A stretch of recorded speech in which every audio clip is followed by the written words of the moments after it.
Thursday episode గురించి మాట్లాడుకుంటూ కొన్ని నిజాలు చెప్తాను మీకు. ఈ వీడియో ఎండ్ అయ్యేలోపు. సో, వీడియోని లాస్ట్ వరకు చూడండి. మీకు అర్థమైద్ది నేనేం మాట్లాడుతున్నాననేది క్లారిటీగా. అండ్ నెక్స్ట్ ఓటింగ్ గురించి కూడా మాట్లాడుకుందాం. అంజలి గారి ఓవర్ యాక్షన్ గురించి కూడా మాట్లాడుకుందాం ఈ వీడియోలోనే. అలాగే కళ్యాణ్ పర్ఫార్మెన్స్ గురించి కూడా మాట్లాడుకోవాలి కూడా కళ్యాణ్ గురించి ఖచ్చితంగా.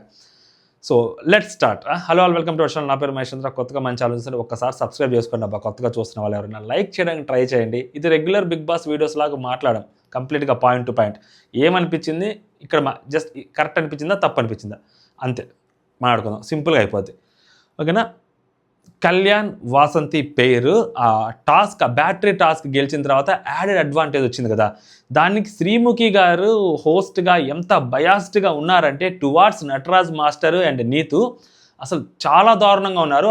ఆవిడకి ఇష్టం వచ్చినట్టు రూల్స్ మారుస్తున్నారు. అసలు ఎంత దారుణమైన రూల్స్ మారుస్తున్నారంటే, అండ్ కళ్యాణ్ దగ్గరికి వచ్చేసరికి అతని గేమ్ ఆడే విధానము, టాస్క్ ఆడిన తర్వాత టాస్క్ గెలిచిన తర్వాత అది వాసంతికి డెడికేట్ చేస్తూ అమ్మాయి ముందు అలా బౌ చేస్తూ ఏదైతే ఆ రియాక్షన్ ఇచ్చాడో భలే అనిపించింది. అంటే లైక్ వాళ్ళ వైఫ్కి ఒక ప్రీషియస్ గిఫ్ట్ ఇవ్వాలని అనుకున్నాడు, గెలిచి ఒక గిఫ్ట్ ఇవ్వాలనుకున్నాడు, అది కూడా కష్టపడి గెలిచి ఒక గిఫ్ట్ ఇవ్వాలనుకున్నాడు. అలాంటిది ప్రాణం పెట్టేశాడు. అతను మామూలుగా అసలు అది నెక్స్ట్ లెవెల్ అనిపించింది. అదే మనం బిగ్ బాస్లో అలాంటి గేమ్ గెలిస్తే ఒక పర్సన్ని ఆకాశానికి లేపుతాం. సో ఇప్పుడు మ్యాట్ ఫర్ ఈచ్ అదర్ కాబట్టి అంత రీచ్ లేదు కాబట్టి అతని గురించి చాలా తక్కువ మాట్లాడుతుంటారు. కానీ అతని విల్ పవర్ కానీ అతని మజిల్ పవర్ కానీ నెక్స్ట్ లెవెల్ కనిపించింది ఆ వీడియోలో. అసలు ఏదో ఒక పులి పిల్ల ఏదో ఒక జింక పిల్లో లేకుంటే ఇంకేదైనా దొరికితే ఆ పులి పట్టుకొని లాక్కొని అడవుల్లోకి వెళ్ళిపోతుంది చూసారా, అట్లా వెళ్ళిపోయాడు నా మాస్టర్ని తీసుకొని. భలే అనిపించింది. ఇటుపక్క కూడా వాసంతి చాలా ట్రై చేసింది ఆ నీతు గారిని హోల్డ్ చేయడం కోసం, నెక్స్ట్ లెవెల్ అనిపించింది. At the same time master Neetu garu కూడా వీళ్ళని ఆపడానికి చాలా ట్రై చేశారు. దే గేవ్ దేర్ బెస్ట్ అనమాట. అఫ్కోర్స్ నీతు గారు చాలా ట్రై చేశారు. నీతు గారు అయితే ఆగిపోయారు అట్లాగే. సో వాసంతిని ఆపేసి ఇక్కడ కళ్యాణ్ నటరాజ్ మాస్టర్ కళ్యాణ్ ఆపాలనుకున్నా కానీ లోపలికి వచ్చేసి 2 ఎల్లో తాళ్ళు గీసుంటారు, దాని లోపల హక్ చేసుకొని 10 సెకండ్స్ నిలబడాలి. సో ఎవరు 10 సెకండ్స్ నిలబడతారో విత్ ఇన్ ద టైం లోపల సో వాళ్ళే గెలిచినట్టు అనమాట. దీంట్లో కళ్యాణ్ వాళ్ళు 2 మినిట్స్లో గెలుస్తారు. బట్ పెనాల్టీ వల్ల ఇంకొక 50 సెకండ్స్ ఎక్స్ట్రా యాడ్ అయితే ఈవెన్ దో వాళ్ళే గెలుస్తారు అనుకోండి, అది వేరే విషయం. కళ్యాణ్ ఆ తాళ్ళు లోపలికి వెళ్ళి ఆల్మోస్ట్ ఇటు సైడ్ ఉంటారు, వాసంతి గారు అటు సైడ్ ఆపుతుంటారు నీతు గారు వాసంతిని. ఇక్కడ నుంచి కళ్యాణ్ బయట నుంచి ఇంకా లోపలికి కూడా వెళ్ళడు. నటరాజ్ మాస్టర్ లాగుతుంటే లోపలికి వచ్చి ఈ తాడు లోపలికి వచ్చి ఇక్కడ నుంచి మళ్ళీ వాసంతి సైడ్ దగ్గర ఉన్న రోప్ దగ్గరికి వెళ్ళి అడుగుతాడు. నాకు ఇది బాగా నచ్చింది. కళ్యాణ్లో అడుగుతారు, ఇప్పుడు నేను తను చేయి పట్టుకొని లోపలికి లాగొచ్చా అని చెప్పి శ్రీముఖిని అడుగుతాడు. సో నార్మల్గా లాగేస్తే మళ్ళీ శ్రీముఖి ఎలా రియాక్ట్ అవుతుందో ఏమో అని చెప్పి, ఎందుకంటే వాళ్ళ పేరు అంటే అక్కడ నచ్చని వాళ్ళు చాలామంది ఉన్నారు, క్లియర్గా కనిపించింది. నటరాజ్ మాస్టర్ వాళ్ళని ఎంకరేజ్ చేస్తున్నారు తప్పితే అసలు ఈ పేరుని ఎవరు ఎంకరేజ్ చేయలేదు, ఒక్క జాను తప్పితే. వాళ్ళందరినీ దాటి జాను వీళ్ళకే సపోర్ట్ చేసింది. ఎందుకంటే వీళ్ళు గెలుస్తున్నారు, గెలిచే వాళ్ళకే సపోర్ట్ చేయాలి, గట్టిగా ఆడే వాళ్ళకే సపోర్ట్ చేయాలి అని చెప్పి అమ్మాయి అనుకోని ఉండొచ్చు. వీళ్ళకి సపోర్ట్ చేస్తారు, మిగిలిన వాళ్ళందరూ నటరాజ్ మాస్టర్కే సపోర్ట్ చేస్తారు. కళ్యాణ్ గెలవకపోతే మేబీ వాళ్ళకి బెనిఫిట్ ఉండొచ్చు, లైక్ నూకరాజు లాంటి వాళ్ళు వేరియస్ రీజన్స్ తోటి వేరే వాళ్ళకి సపోర్ట్ చేసి ఉండొచ్చు. బట్ వీళ్ళు ఆడిన ఆట మాత్రం నెక్స్ట్ లెవెల్ అనిపించింది.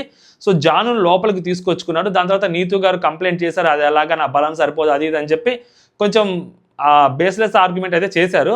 సెన్స్లెస్ లాగా ఉంది అది. ఎందుకంటే ఇటుపక్క కూడా నటరాజ్ మాస్టర్ అతను లాగుతున్నాడు కదా, అతను లాగుతున్నప్పుడు ఆ నటరాజ్ మాస్టర్ లాక్కొని వచ్చి మరి ఆ అమ్మాయిని లాగినప్పుడు ఇంకా తప్పేం ఉంటుంది, అక్కడ తప్పేం లేదు. దట్టు శ్రీముఖి కూడా చెప్పింది. శ్రీముఖి ఏం చెప్పింది, ఎల్లో లైన్ లోపల ఉండి మాత్రమే లాగొచ్చు అని చెప్పి కళ్యాణ్కి చెప్పింది.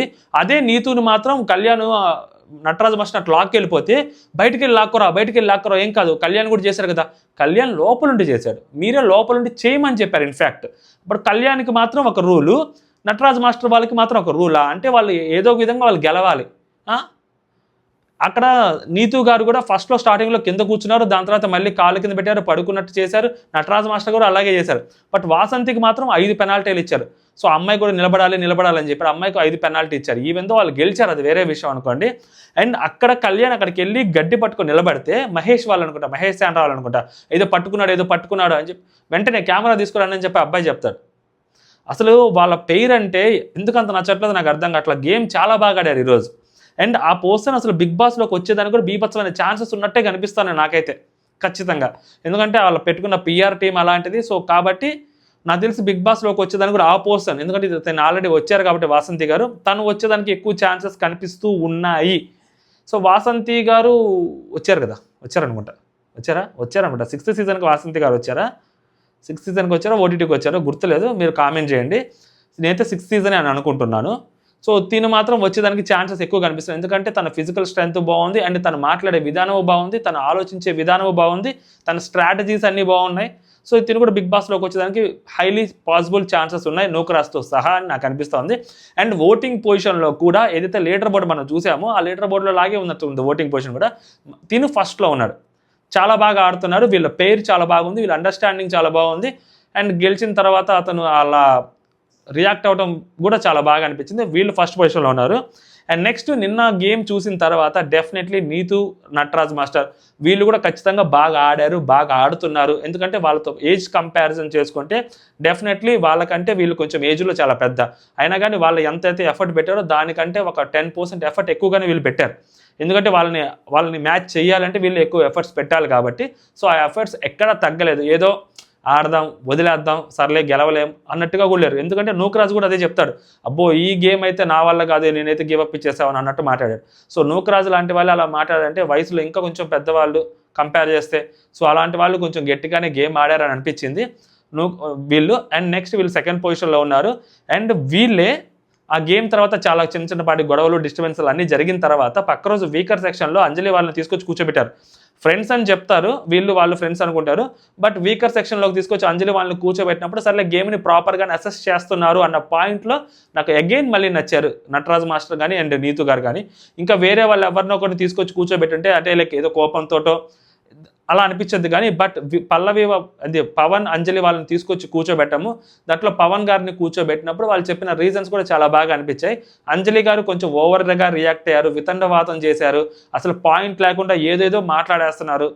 ఏదో వాళ్ళు నా ఫ్రెండ్స్ అనుకున్నాము, ఫ్రెండ్స్ అన్న వాళ్ళు ఇట్లా చేశారేంటి అని మాట్లాడుతున్నారు అనిపించింది. కాకపోతే వెంటనే నీతు గారు ఒక డైలాగ్ చెప్తారు, అది ఇంకా బాగా నచ్చింది. నువ్వు కూడా మమ్మల్ని తీసుకొచ్చి ఇక్కడ కూర్చోబెడతానన్నావు కదా, మేము చేస్తే మళ్ళీ నువ్వు ఎందుకు ఫీల్ అవుతున్నావు అని అడిగారు. మేము పాయింట్తో పెడతానని చెప్పారు. అండ్ వాళ్ళు చెప్పిన పాయింట్ కూడా చాలా బాగానే అనిపించింది. అంజలి గారు దాన్ని యాక్సెప్ట్ చేయలేకపోతున్నారు. అంజలి గారి దగ్గర ఉన్న బిగ్గెస్ట్ డ్రాబ్యాక్ ఏంటంటే మేబీ చేంజ్ చేసుకుంటే బిగ్ బాస్లోకి వస్తే ఉంటారు, లేకుంటే చాలా కష్టం. ఆవిడ మార్చుకోవాలి, ఆ బిహేవియర్ మార్చుకోవాలి, యాక్సెప్టెన్స్ అనేది తెలియాలి, అసలు ఏం జరిగింది అనేది చెక్ చేసుకోవాలి. సో గేమ్ ఆడుతున్నప్పుడు మీకు తెలియదు, గేమ్ ఆడిన తర్వాత వేరే వాళ్ళు చెప్తున్నప్పుడు దాన్ని అర్థం చేసుకోగలగాలి. సో ప్రతిసారి బ్లైండ్గా ఆర్గ్యూ చేయడం అనేది కరెక్ట్ కాదని నాకు అనిపించింది. సో వీళ్ళు సెకండ్ పొజిషన్లో ఉన్నారు నీతు మాస్టర్ వాళ్ళు. అండ్ నెక్స్ట్ వచ్చేసరికి నూకరాజు అండ్ ఆసియా. సో వీళ్ళు ఇప్పటి వరకు గోల్డెన్ కపుల్గానే ఉన్నారు అండ్ వీళ్ళందరితో బాగానే మాట్లాడుతున్నారు. అండ్ వీళ్ళు వీకర్ సెక్షన్లోకి తీసుకొచ్చి అంజలి గారిని కూర్చోబెట్టిన తర్వాత మనోడు చెప్పిన విధానం చాలా బాగా అనిపించింది. నూకరాజ్ దగ్గర ఆ కమ్యూనికేషన్ స్కిల్స్ చాలా బాగున్నాయి. మేబీ ఇంగ్లీష్ అనేది సో తను కొంచెం ఫన్నీ వేలో మాట్లాడడం కోసం ట్రై చేస్తుంటాడు, లేకపోతే ఇంగ్లీష్ రాకపోవచ్చు, అది అసలు మ్యాటరే కాదు. బట్ తెలుగు చాలా బాగా మాట్లాడతాడు అండ్ గేమ్ని చాలా బాగా అసెస్ చేస్తున్నాడు అండ్ వేరే వాళ్ళ గేమ్ని కూడా బాగానే అనలైజ్ చేస్తున్నాడు అని అనిపించింది. ఎందుకంటే తీసుకొచ్చి కూర్చోబెట్టిన తర్వాత అంజలి గారిని కూర్చోబెడుతూ ఆ పవన్ బ్రోకి కొంచెం స్ట్రాంగ్గానే ఆడాడు, గట్టిగానే ఆడాడు, బట్ మీరు సరిగ్గా నాట్ చేయలేదు, టైస్ నాట్ చేయలేదు కాబట్టి ఆ గేమ్ మీరు ఓడిపోయారు. మిగిలిన వాళ్ళందరూ టైస్ బాగానే నాట్ చేశారు అండ్ వాళ్ళు కూడా బెల్లి లాంటిది అవన్నీ కట్టేశారు, వాళ్ళు బాల్ అవన్నీ కట్టేసి కొంతమంది త్రో కూడా చేశారు బాల్స్ తోటి, కొన్ని పడ్డాయి కూడా, బట్ మీరు అసలు కనీసం కట్టలేదు. బికాస్ ఆఫ్ మీరే రీజను, మీరు కొంచెం లేట్ చేశారు. అసలు మీకు తాళ్ళు కట్టమే చేత కదా అంటే అసలు నాకు తాళ్ళు కట్టాల్సిన అవసరం లేదు, మా ఇంట్లో నాకు అవసరం లేదు, నేను ఇప్పుడు దాకా చిన్నప్పటి నుంచి ఎప్పుడు తాళ్ళు కట్టలేదు. సో ఇదంతా కొంచెం ఓవర్గా అనిపించింది. చిన్నప్పటి నుంచి మీరు ఎప్పుడు ఇట్లాంటి ఆటలు కూడా ఎప్పుడు ఆడుంటారు కదా, మరి అదంటే సరే మేధావి మాట్లాడుతున్నాడు మాటలే అని చెప్పి వాళ్ళ భర్తను ఆపుద్ది, ఆయన లాజిక్గా ఏదో చెప్పాలనుకుంటున్నాడు, ఆయన ఆపుద్ది. సో ఈవిడ మళ్ళీ మాట్లాడుద్ది, ఆయన ఆపమంటది, ఈవిడ మళ్ళీ మాట్లాడుద్ది. ఏషియా కూడా మళ్ళీ వచ్చి రియాక్ట్ అయింది అనుకోండి, అది వేరే విషయం. వచ్చి గట్టిగానే చెప్పింది, గట్టిగానే ఇచ్చింది. అతను మళ్ళీ చెప్తుంటాడు, నేను ఆ అమ్మాయి భుజాల మీద ఎక్కి నిలబడటం అనేది కరెక్ట్ కాదని తెలిసినా కూడా నిలబడ్డాను, బికాస్ ఆఫ్ గేమ్ కోసం ఆడాను. మీ దగ్గర ఆ జీల్ నాకు కనిపించలేదు, మిగిలిన వాళ్ళతో పోల్చుకుంటే నాకు ఆ జీల్ మీ దగ్గర కనిపించలేదు అండ్ మీరు గేమ్ని ప్రాపర్గా ఆడలేదు, మీరు లాస్ట్ ఉన్నారు, అందుకే నాకు వీక్ అనిపించారు, అందుకని మిమ్మల్ని వీకర్ సెక్షన్లో పెట్టారని చెప్పాడు. నాకు కరెక్ట్ అనిపించింది. సో అతను థర్డ్ ప్లేస్లో ఉన్నారు. నెక్స్ట్ వచ్చరికి మహేష్ అండ్ శాండ్రా వాళ్ళు 4th ప్లేస్లో ఉన్నారు.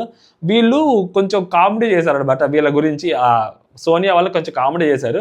శ్రీముఖి ఏదో చెప్తా ఉంటుంది, నిన్న కాదు మొన్న టాస్క్లో, బ్యాటరీ టాస్క్లో, ఎస్ ఐఎమ్ బ్యాక్ అంటాడు. ఒరే బాబు బ్యాక్ కాదురా, సరిగ్గా చూడరా నాయన, అది సరిగ్గా గేమ్ ఆడాలి, గేమ్ సరిగ్గా ఆడట్లేదు మీరు అంటే దానికంటే ముందు టాస్క్. సరిగ్గా గేమ్ ఆడట్లేదురా అంటే లేదు ఐఎమ్ బ్యాక్ అని అంటాడు విచిత్రంగా. దాని మీద కామెడీలు చేసుకుంటూ ఉంటారు. అండ్ ఆవిడ శాండ్రా గారితో ఇతను మాట్లాడేటప్పుడు కూడా ఇంకొంచెం వాళ్ళిద్దరు బాగానే మాట్లాడతారు. బట్ శాండ్రా గారే కొంచెం కన్ఫ్యూజ్ చేస్తారేమో అని అనిపిస్తూ ఉంటుంది. ఎందుకంటే ఇతను చాలా క్లారిటీగానే మాట్లాడుతున్నాడు శాండ్రా గారితో. అండ్ ఇంకొకటి ఏంటంటే ఇతను కళ్యాణ్తో మాట్లాడుతున్నప్పుడు ఏదైతే ఆర్గ్యుమెంట్ చేశాడో ఆ గేమ్ అయిపోయిన తర్వాత సో అక్కడికి వెళ్ళి నువ్వు అది పట్టుకున్నావు, నువ్వు పట్టుకోలేదని నేను చెప్తుంటే లేదు నువ్వు పట్టుకున్నావు అని చెప్పి నువ్వు చెప్పావు అని చెప్పి కళ్యాణ్ అడిగితే నువ్వు లేదు అని చెప్పి అతను సార్ చెప్తే నేను హర్ట్ అయ్యాను అది అంటే మళ్ళీ ఇప్పుడు తిరిగి మళ్ళీ మహేష్ గారు కూడా నేను హర్ట్ అయ్యాను అంటాడు. అండ్ మహేష్ గారు ఆ రోప్ గురించి మాట్లాడినప్పుడు కూడా వాసంతి అది పట్టుకుంది, ఇది ఇలా పట్టుకుంది, అలా చేసింది అదే చెప్పి చాలా మాట్లాడుతుంటాడు. సరే ఓకే తీసేసే పాయింట్స్ చేసినాక నేనే గెలిచినట్టే కదా అన్నట్టుగా తను మాట్లాడుతుంటాడు. సో కొంచెం మహేష్ గారు అనవసరంగా ఆ పాయింట్ రేజ్ చేశారేమో అనిపించింది. అది రేజ్ చేయాల్సిన అవసరం లేదేమో అని అనిపించింది ఆ టైంలో అక్కడ. ఓకేనా. సో వాళ్ళు 4th పొజిషన్లో ఉన్నారు. నెక్స్ట్ వచ్చరికి భాను జాను 5th పొజిషన్లో ఉన్నారు. వీళ్ళు గేమ్ ఆడుతున్నారు కానీ పాపం వీళ్ళకి ఆ లోపల ఆ ఛాన్స్ ఎందుకో రావట్లే వాళ్ళకి. మేబీ ఇంకొంచెం ఛాన్స్ వచ్చి ఆ పుష్ వస్తే నెక్స్ట్ ఫర్దర్ 2 వీక్స్లో టైటిల్కి చాలా దగ్గరికి వెళ్తారు వీళ్ళు. ఇప్పటికీ కూడా 5th పొజిషన్లోనూ 3rd పొజిషన్లో ఉన్నారు అట్ ప్రెసెంట్. టాప్ 5లో ఉన్న వాళ్ళతో మాత్రమే కన్సిడర్ చేసుకుంటే మనకు తెలిసిన అప్డేట్ ప్రకారం వీళ్ళు 3rd పొజిషన్లో ఉన్నారు. మంచిగా గేమ్ ఆడుతున్నారు నేను చూసినంత వరకు. సో ఈ 2-3 వీక్స్లో కమింగ్ 2 వీక్స్లో ఇంకొంచెం పుష్ కానీ దొరికితే వీళ్ళకి సో వీళ్ళు కప్పు దగ్గరికి చాలా ఈజీగా వెళ్ళిపోవచ్చు. నూకరాజ్ ప్లానింగ్ కూడా అదే, కప్ పెట్టుకొని వెళ్ళిపోవాలి. నెక్స్ట్ 2 వీక్స్లో కానీ 200 కొట్టినా లేదా 180 కొట్టినా కూడా మనం వెళ్ళిపోవచ్చు అన్నట్టుగా నూకరాజ్ మాట్లాడుతున్నాడు. సో అది ఎంతవరకు వర్కౌట్ అయితే తెలియదు కానీ ప్లానింగ్ అయితే ప్రాపర్గా ఉంది. సో జాను భాను వాళ్ళ ప్లాన్ కూడా అలాగే ఉంది దగ్గర. కాకపోతే ఇంకొంచెం పుష్ ఇవ్వాలి వాళ్ళకి. సమ్వేర్ మేబీ ఈ వీకెండ్లో ఏమైనా ఆ పుష్ దొరుకుద్దో, ఆ మోటివేషన్ దొరుకుద్దేమో చూడాలి. కాకపోతే వీళ్ళిద్దరు పెయిర్ చాలా బాగుంది. కొంచెం అండర్ రేటెడ్ పెయిర్ అనమాట వీళ్ళు. నెక్స్ట్ వచ్చేసరికి 6th పొజిషన్లో సిద్ధు సోనియా వాళ్ళు ఉన్నారు. మేబీ ఈ వీక్ అంజలి వాళ్ళు వెళ్ళిపోతారేమో నాకు తెలిసి. నెక్స్ట్ వీక్ సో వీళ్ళు వెళ్ళిపోవచ్చు. అంజలి వాళ్ళు వెళ్ళిపోవడానికి వేరియస్ రీజన్స్ ఉన్నాయి. వీళ్ళు కూడా ఇంకొంచెం బెటర్ గేమ్ ఆడితే బాగుంటుందేమో. వీళ్ళు అందరితో బాగానే మాట్లాడతారు, వీళ్ళిద్దరూ బాగానే మాట్లాడుకుంటారు, జోక్స్ వేస్తారు, అంతా బాగుంది. అట్మాస్ఫియర్ అంతా వీళ్ళతో బాగానే ఉంటుంది. నెగిటివ్ అట్మాస్ఫియర్ చాలా తక్కువ ఉంటుంది వీళ్ళిద్దరితో, పాజిటివ్గానే ఉంటారు వీళ్ళిద్దరు. అండ్ సోనియా గారు కూడా అందరితో బాగానే మాట్లాడుతున్నారు. బట్ గేమ్ వైజ్కి వచ్చేసరికి ఆ టాస్క్ దగ్గరికి వచ్చేసరికి చాలా లేజీగా గేమ్ ఆడతారేమో అని అనిపిస్తూ ఉంటుంది. కొంచెం యాక్టివ్నెస్ ఇంకొంచెం బెటర్ ఉంటే బాగుంటుందేమో అని అనిపిస్తుంది. లేదంటే వేరే వాళ్ళని అండర్ ఎస్టిమేట్ చేసి గేమ్ ఆడతారేమో అని అనిపిస్తుంది. అంటే ఎప్పుడైనా వేరే వాళ్ళని కొంచెం వీళ్ళకంటే ఎక్కువగా ఆలోచిస్తే వీళ్ళు ఇంకొంచెం ఎఫర్ట్ పెట్టడానికి బాగుంటుంది. వేరే వాళ్ళని అండర్ ఎస్టిమేట్ చేసి ఆడితే ఆ కుందేలు తాబేలు కథలాగే ఉంటుందేమో అని నాకు అనిపిస్తుంది. అదొక్కటే మార్చుకోవాలి. సో ఎస్పెషల్లీ సోనియా గారు ఆ మైండ్ సెట్ అయితే మార్చుకోవాలి. నాకు తెలిసి బిగ్ బాస్లోకి వచ్చే పని అయితే సో సోనియా గారు ఖచ్చితంగా ఈ మైండ్ సెట్ మార్చుకోవాలి. ఇదే మైండ్ సెట్తో సోనియా గారు ఉంటే మాత్రం చాలా కష్టమవుతుంది. But remaining all the things నాకు బాగానే అనిపించాయి. ఇది ఇప్పుడు వీకర్ సెక్షన్లో ఎవరిని కూర్చోబెట్టారు, ఎలాంటి పాయింట్స్ మాట్లాడేది మనం తర్వాత మాట్లాడుకుందాం. మేబీ ఈవినింగ్ లోపల ఆ వీడియో చేస్తాను. ఎందుకంటే మన సాటర్డే రోజు జడ్జిలు వస్తారు కాబట్టి సాటర్డే ఎర్లీగా ఆ వీడియో చేయడానికి ట్రై చేస్తాను. సో ఈ రోజు ఈవినింగ్కి ఈ వీడియో చేస్తాను, ఇంకో నెక్స్ట్ వీడియో కూడా. సో చూడడానికి ట్రై చేయండి ఆ వీడియోని కూడా. సబ్స్క్రైబ్ చేసుకుంటే వెంటనే నోటిఫికేషన్ కూడా వస్తుంది అనమాట. నెక్స్ట్ వచ్చేసరికి 7th పొజిషన్లో పవన్ అండ్ అంజలి గారు ఉన్నారు. వీళ్ళు గేమ్ ఆడేది తక్కువ, ఆడాలి అన్న జీల్ అయితే కనిపిస్తుంటుంది. అని అప్పుడప్పుడు మేము కూడా ఆడతాం అది ఇది అంటుంటారు పవన్ గారు కానీ అంజలి గారు కానీ. ఆడాలన్న తపన కనిపిస్తుంది. బట్ ఆట దగ్గరికి వచ్చేసరికి ఆ తపన కానీ ఆ కమ్యూనికేషన్స్ వీళ్ళిద్దరి మధ్య చాలా కమ్యూనికేషన్ తక్కువ. ఆయన వాళ్ళే యాక్సెప్ట్ చేస్తారు. అవును మా ఇద్దరి మధ్య నార్మల్గా కమ్యూనికేషన్ ఉండదేమో కానీ గేమ్లో అయితే మాత్రం కమ్యూనికేషన్ ఉంటుందని చెప్పి ఇంతకేదో అన్నారు. నూకరాజ్ గారితో మాట్లాడుతున్నప్పుడు లేదా నీతు గారితో మాట్లాడుతున్నప్పుడు థర్స్డే ఎపిసోడ్లో మాట్లాడారు. బట్ గేమ్లో కూడా నేను చూసినంత వరకు నాకైతే అది కనిపించలేదు, ఆ కమ్యూనికేషన్ కనిపించలేదు. అండ్ ఇద్దరి మధ్య అండర్స్టాండింగ్ అనేది లేదు, ఆ కోఆర్డినేషన్ అనేది లేదు, ఆ కోఆపరేషన్ అనేది కూడా లేదు. సో ఇవేవి లేకుండా ఒక టాస్క్ గెలవాలి, దట్టు పెయిర్ టాస్క్లు గెలవాలి అంటే కష్టం. ఇండివిజువల్ టాస్క్లు అంటే ఓకే, బట్ పెయిర్గా టాస్క్లు ఆడినప్పుడు కొంచెం ఆ ఎఫర్ట్స్ అనేవి ఎక్స్ట్రా పెట్టాల్సి వస్తుంది. నీతు గారు ఇంత ఎఫర్ట్ పెడుతున్నప్పుడు అంజలి గారు ఎఫర్ట్ పెట్టడంలో పెద్ద లాజిక్ లేదు. ఇంకొంచెం బెటర్గా పెట్టచ్చు ఎఫర్ట్. ఎందుకంటే కంపేర్ చేస్తే నీతు గారే కొంచెం ఫిజికల్గా కొంచెం ఇబ్బంది పడుతుంటారు. సో అలాంటిది నీతు గారితో పోల్చుకుంటే కొంచెం అంజలి గారు బెటర్ పొజిషన్లోనే ఉన్నారని నాకు అనిపిస్తుంది. If I'm wrong I don't know. But ఇంకొంచెం బెటర్గా ఆడొచ్చు. ఇప్పుడు నీతు గారు ఎంత టఫ్ ఫైట్ ఇచ్చారో అంతకన్నా ఇంకా ఎక్కువ టఫ్ ఫైట్ ఇవ్వడానికి అంజలి గారికి పాసిబుల్ ఉంటుంది. బట్ అంజలి గారు ఈ ఆర్గ్యుమెంట్లకు మాత్రమే ఎక్కువ స్కోప్ ఇస్తారేమో, తగాదాలు పెట్టుకోవడానికి, ఆర్గ్యుమెంట్ చేసుకోవడానికి, లేదా ఎదుటి వాళ్ళు మాట్లాడుతున్నప్పుడు ఆ ఎక్స్ప్రెషన్స్ కూడా వర్కౌట్ అవ్వవు నాకు తెలిసి. చూసుకోవాలి, చెక్ చేసుకోవాలి. ఇవన్నీ బిగ్ బాస్లోకి రావడానికి ఇవన్నీ ఎలా ఉండకూడదో అని చెప్పడానికి ఇవన్నీ శాంపుల్ ఎగ్జాంపుల్స్ అనమాట అంజలి గారివి. మీ ఒపీనియన్ కూడా మీరు కామెంట్ చేయండి అంజలి గారి గురించి నేను చెప్పింది కరెక్టా కాదా అనేది. నెక్స్ట్ వచ్చేసరికి ఆమీర్ అండ్ అభిమానిక. సో వీళ్ళైతే యాక్చువల్లీ వీళ్ళు చాలా పాష్ పేర్ అనమాట, చాలా క్లాస్ పేర్ వీళ్ళు. ఎక్కువ రియాక్ట్ అవ్వాల్సిన టైంలో మాత్రమే రియాక్ట్ అవుతారు. సో టూ మచ్ ఇన్వాల్వ్మెంట్ ఉండదు, ఉన్నా కూడా వీళ్ళ అట్మాస్ఫియర్ అంతా చాలా బాగుంటుంది. సో లాస్ట్ ఈ ఏదైతే గేమ్లోంచి వాళ్ళు నాకౌట్ అయ్యారో అప్పుడు మాత్రమే ఫస్ట్ టైం వాళ్ళు ఆ ఎమోషనల్ అవ్వడం చూశాను. ఎందుకంటే వాళ్ళకు కూడా గెలవాలని తపన ఉంటుంది కాబట్టి. కాకపోతే వాళ్ళలో ఎందుకో టైం పాస్ చేస్తున్నారేమో అని అనిపిస్తుంది. ఏదో వచ్చాము, అందరితో ఉన్నాము, చూసాము, కొంచెం పబ్లిసిటీ తెచ్చుకుందాము, దాని తర్వాత ఏమన్నా ఫర్దర్గా ఉపయోగపడుద్దేమో అన్న థాట్లో అయితే వచ్చారు. అది ఎంతవరకు వర్కౌట్ అయిందో ఏమో మనకు తెలియదు, ఎందుకంటే షో రేటింగ్ బొక్కలా ఉంది కాబట్టి. చూద్దాం. కాకపోతే వీళ్ళు లాస్ట్ పొజిషన్లో ఉన్నారు, ఎలిమినేషన్ కూడా దగ్గరగానే ఉన్నారు. చూడాలి. ఈ అంజలి పవన్ గారు కాకపోతే ఈ వీక్ వీళ్ళన్నా వెళ్ళిపోవడానికి ఛాన్సెస్ ఉన్నాయి. ఎందుకంటే వీళ్ళ పాయింట్స్ కూడా 20 పాయింట్సే ఉన్నాయి కాబట్టి అది తెలిసి జడ్జెస్ దగ్గర నుంచి కూడా వీళ్ళు పాయింట్స్ రావు. నాకు తెలిసి మోస్ట్లీ వీళ్ళే వెళ్ళిపోవచ్చు బయటికి ఈ వీక్లో. క్లియర్. ఇంకా దీంతో తప్పే ఇంకా లేదు అంటే ఇంక అంజలి వారిని వెళ్ళిపోతాను అది అని చెప్పి అంజలి గారు అంటే అంజలి వాళ్ళు వెళ్ళిపోతారు తప్పితే మోస్ట్లీ వీళ్ళే వెళ్ళిపోవడానికి కూడా హైలీ పాసిబుల్ ఛాన్సెస్ కనిపిస్తూ ఉన్నాయి. ఇదనమాట ఓవరాల్గా నాకు అనిపించింది. సో మీకు ఎవరు పేరు బాగా అనిపించింది అనేది కామెంట్ చేయండి. లాస్ట్ వరకు ఎవరైనా చూస్తుంటే thanks for that. Please do subscribe and follow for more interesting videos and updates. Okay, జై హింద్.